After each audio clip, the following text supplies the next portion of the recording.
All right. Well, welcome everyone. We are live on YouTube, and this is the inaugural edition of the Wudi 3. All right. So I posted on the website, we talked about those three things that I was looking at for the Jets game when they face the Panthers today. And I'm going to tell you something right now, straight up. I feel like, one game, it's easy to overreact. But I've been saying something for 3 years now with Jets fans, and now it's another time of me saying this. Quarterbacks don't make the team. The quarterback position was never the problem. It was never the problem.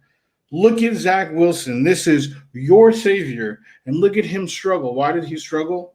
Not because he sucks, because he doesn't. He's actually very talented. It's because of this offensive line. Perhaps it's time we look at Joe Douglas, this guy, right, who is an offensive lineman himself, right? He values it, right? Every year we get a rebuilt Joe Douglas offensive line, but right now, that first game did not look so good, and all the attention is going to go to Mekhi Becton getting hurt, but they actually played better once he went down. If you look at Joe Douglas's draft class last year, none of those guys are even playing right now. We're like Denzel Mims, who I think is really talented, who had a very important 40-yard catch, didn't really play today. Ashton Davis, Michael P. Ryan doesn't really exist on the depth chart. What was he?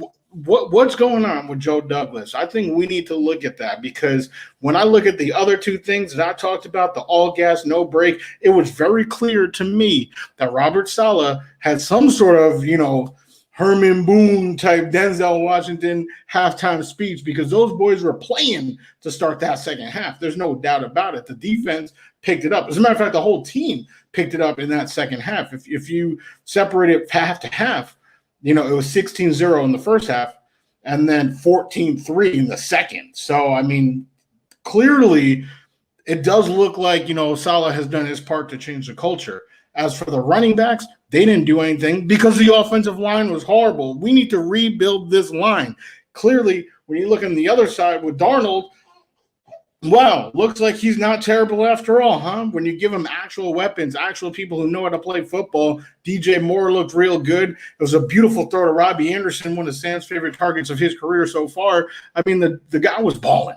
The guy was balling. He wasn't perfect. He did make mistakes. He did have a bad fumble, but, he's not terrible. He was not the problem. And today with Zach and our loss, Zach was not the problem. He made beautiful throws that Elijah Moore, he was dropping. This is the guy that everyone was talking about in preseason. Where is he at?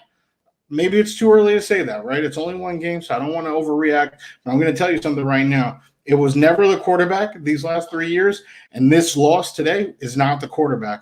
It is the O-line. So, Joe Douglas, let's try to repair this, all right? Next time, I'll see you guys. The Wudi 3.